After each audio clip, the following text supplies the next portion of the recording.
عید قربان کی قربانی واجب ہے یا کہ سنت؟ عید قربان کی قربانی جو ہے آلموسٹ امت میں اتفاق ہے کہ یہ سنت مؤکدہ ہے، واجب نہیں ہے۔ صرف حنفی تھوڑے سے اس معاملے میں سختی کا شکار ہوئے ہیں، اور وہ سختی ان کی حدیث کے ظاہری الفاظ پہ دیکھا جائے تو کسی حد تک جسٹیفائی بھی ہے۔ سنن ابن ماجہ میں حدیث ہے، المستدرک حاکم کے اندر موجود ہے، مسند امام احمد میں ہے، امام حاکم نے بھی اسے صحیح کہا، امام ذہبی نے بھی موافقت کی کہ جو لوگ استطاعت کے باوجود قربانی نہیں کرتے وہ ہماری عیدگاہوں سے دور رہیں۔ تو اس میں چونکہ ایک وعید ہے، اس کی وجہ سے امام حنیفہ کا یہ موقف ہے کہ عید قربان کی قربانی واجب ہے۔ لیکن ہم پہلے بھی آپ کو بتاتے ہیں کہ احادیث کو آپ نے صحابہ کے فہم کے مطابق دیکھ کے چلنا ہے، سلف کے فہم کے مطابق نہیں، صحابہ کے فہم کے مطابق۔ سلف تو امام حنیفہ بھی ہیں، انہوں نے فہم غلط لے لیا ہے، تو سلف کے فہم سے مراد ہے صحابہ کا فہم۔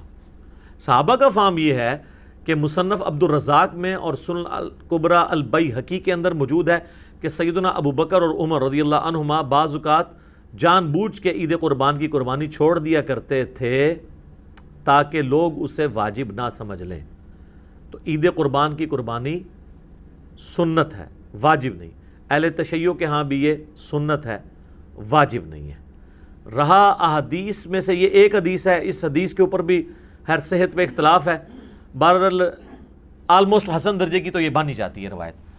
تو وہ ہے نبی علیہ السلام نے ترغیب دلانے کے لیے، جیسے کئی ایک موقعوں پہ آپ علیہ السلام کا جس طرح فرمان ہے کہ یہود و نصارہ کی مخالفت کرو، داڑھیوں کو رنگو، یہ ترغیب دلانے کے لیے۔ ورنہ تو اس حدیث کو روایت کرنے والے جابر بن عبداللہ اور ان سے بھی بڑھ کے مولا علی علیہ السلام نے داڑھی نہیں رنگی، سفید ہی رکھی ہے، جواز کی حد تک یہ جائز ہے۔ تو یہ واجبیت کے درجے میں نہیں ہے، سنت کے درجے میں ہے۔ لیکن جس شخص کو اللہ تعالیٰ نے استطاعت دی ہے اسے ضرور قربانی کرنی چاہیے۔ میں یہ باتیں اس لیے نہیں کہہ رہا، اللہ کا شکر ہے کہ میں نے یعنی جب سے اس اعتبار سے صاحب استطاعت ہوں کہ میں نے خود سے کمانا شروع کیا ہے، یعنی 15 سال سے زیادہ ہو چکے ہیں، تو میری تو کسی سال میں بھی قربانی مس نہیں ہوئی ہے۔ نبی علیہ السلام نے بڑے اہتمام کے ساتھ کی ہے، حتیٰ کہ آپ صحیح مسلم میں جو آپ کے آخری حج کی حدیث ہے 2950، جس میں آپ کا فرمان ہے کہ میں اپنے بعد تم میں وہ چیز چھوڑ کے جا رہا ہوں جسے مضبوطی سے پکڑ لوگے کبھی گمراہ نہیں ہوگے، وہ اللہ کی کتاب ہے۔ مسلم میں صرف اللہ کی کتاب کا ذکر ہے۔ سنت والی حدیث حاکم کے اندر ہے، وہ بھی حسن درجے میں ہے۔ اور رہی غدیر خم کی حدیث، وہ تو حجۃ الوداع کے موقع پہ نہیں بلکہ واپسی پہ خم نامی گاؤں میں، وہ مسلم شریف میں 6225 سے 6228۔ تو بخاری مسلم میں جو حدیث ہے 2950 2950 جابر بن عبداللہ سے، وہ بڑی رکت انگیز حدیث ہے۔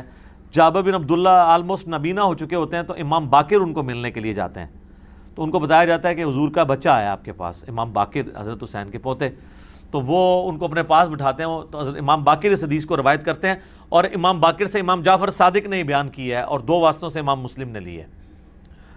تو امام باقر کہتے ہیں کہ جابر بن عبداللہ میرے یہ سامنے کے بٹن کھولتے ہیں اور میرے سینے پہ یوں ہاتھ رکھتے ہیں اور کہتے ہیں تم میرے نبی کے بیٹے ہو، تم مجھ سے جو پوچھنا چاہتے ہو پوچھو۔ تو وہ کہتے ہیں میں آپ سے پوچھنے آیا ہوں کہ نبی علیہ السلام نے حج کس طرح کیا تھا۔ تو وہ حج کی آلموسٹ 7-8 صفحوں پہ لمبی حدیث ہے، مسلم شریف میں 2950 اور مشکات میں دوسری جلد میں حج کے چیپٹر میں پہلی حدیث یہ ہے نبی علیہ السلام کے حج پہ۔ یہ امام باقر نے روایت کی ہے، ان سے امام جعفر نے سنی ہے، اور پھر بعد میں 2 واسطوں سے امام مسلم نے لی ہے۔